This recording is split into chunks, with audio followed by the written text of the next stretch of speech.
So yeah, welcome everyone. This is our CIP EL component for the debate section. We have chosen one of the most sensational crimes in India, which is the Indrani Mukherjee case.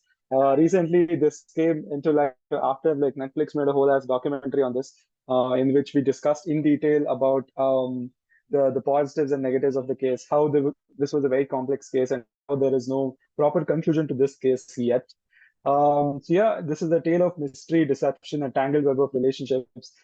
This case first came into public attention in 2015, 3 years after the alleged murder of Sheena Bora.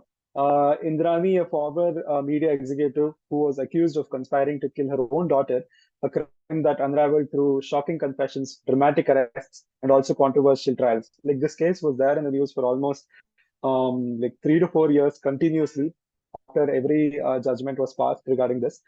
This has layers of conflicting narratives, claims of innocence, witness contradictions, and missing forensic report. This case has captivated the whole nation, as I said, for about like couple of years. Today, we bring like two panelists who are going to give their takes on both these cases, for and against. Indrani Mukherjee. Our first speaker represents the prosecution, who will argue that Indrani Mukherjee is guilty for the premeditated murder. And our second speaker represents the defense, who will argue that Indrani is actually innocent and she is falsely, implicated for this case, and she's actually innocent regarding the whole situation itself. And I'll just try to help you understand the whole case in general and provide a neutral standpoint at the end of it. So first, let's hear from the prosecution side. So Tanishq, what do you think about this? Like, where do you stand, and what are your major points to support your argument? Okay. So I feel there are a couple of reasons why I feel Indrani Mukherjee is guilty. Uh, See, the first being the confession of the driver. His name, the Shamvar Rai, the Indrani's driver, he turned an approver and gave a chilling confession. And this confession detailed how Indrani might have done this with the help of her ex-husband, Sanjeev Khanna. And it detailed properly how she strangled Sheena inside a car, later burned her body, and then disposed it off in Raigad. I feel this is one of the reasons. Second, I guess Indrani had a strong motive behind the murder. The motive is very clear. Sheena was reportedly blackmailing Indrani about her real identity as a daughter and not a sister. If this information became public, it could have like destroyed Indrani's reputation and her marriage to Peter Mukherjee, like Peter Mukherjee being a high-profile media tycoon. So this makes a pretty strong motive for Indrani to commit this crime. Third point may be fabrication of Sheena's whereabouts. Uh, Indrani consistently lied about Sheena's disappearance. Like while the interrogation was going on, Indrani knew what was going on, but still she consistently lied about what she knew and about how Sheena's disappearance happened.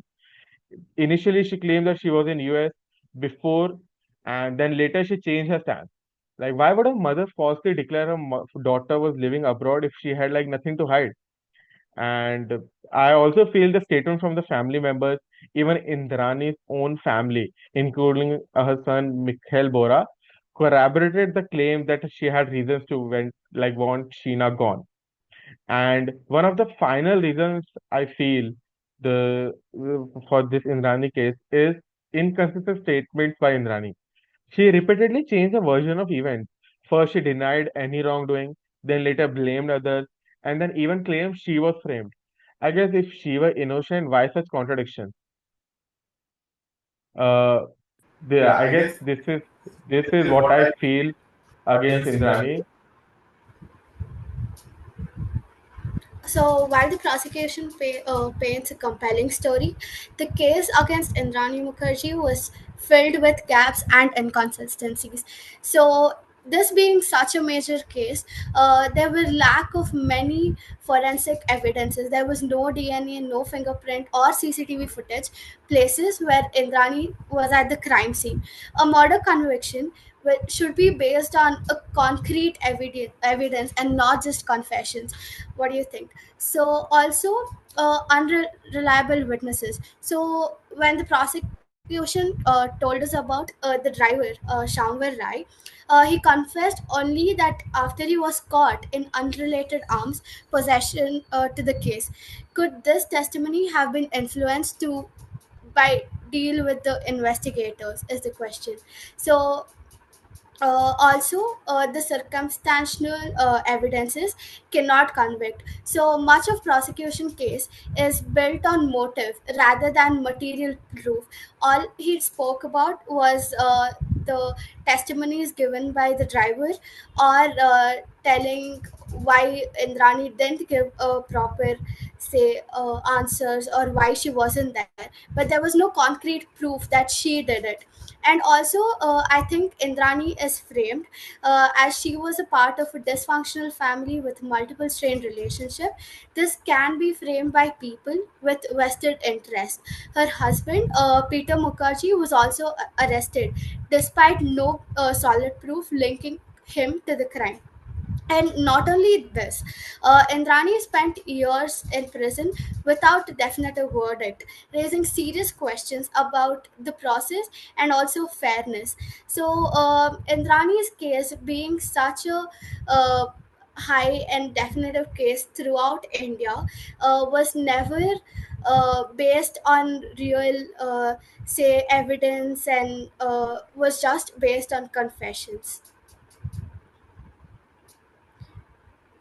Correct. Yeah, like we have heard from both the parties here, the for and the against. Now I'm just here to bring a neutral perspective to this. So first, let's just analyze the strength of allegations versus the proof, right? Like while prosecution presents a very strong narrative, the lack of physical evidence raises doubts. Can someone be convicted solely on witness testimonies? Like we agree that a lot of people who are, testifying against her, but like, can that be the only basis of concluding that Indrani Mukherjee was the one who was involved in it, because there is literally no solid proof at all, like in terms of like let's say any other supporting proof except for the testimonies to make sure that she gets arrested. And again, the role of media, right? Like because media plays a very trivial role in like let's say shaping public perception.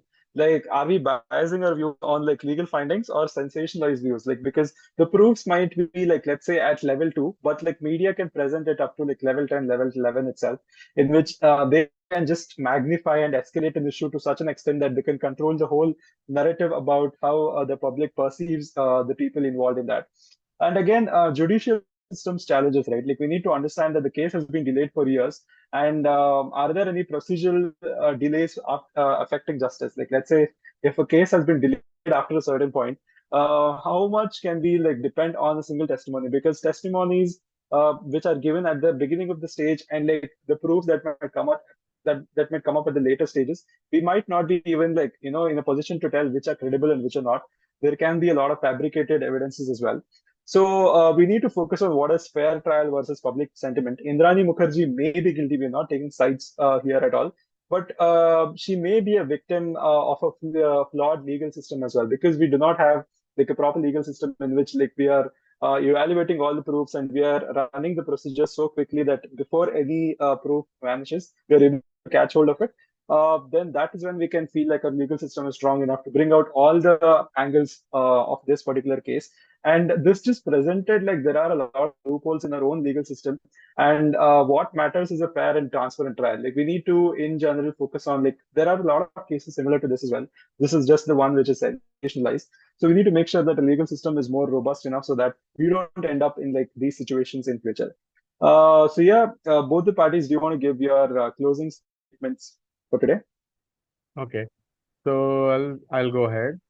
Uh, I guess the testimonies, motives, evidences, and lies by Indrani all paint a clear picture of guilt. Indrani must be held accountable for what she did. So what I think is this case lacks hard evidence. Indrani deserves a fair treatment, and not based on the assumptions and testimonies which was provided by the driver. And I think there should be a fair chance given, and also a proper investigation to be held, so that to be proved that she is not guilty. Great, awesome. So, regardless of these opinions, I feel like only a fair trial can reveal the truth.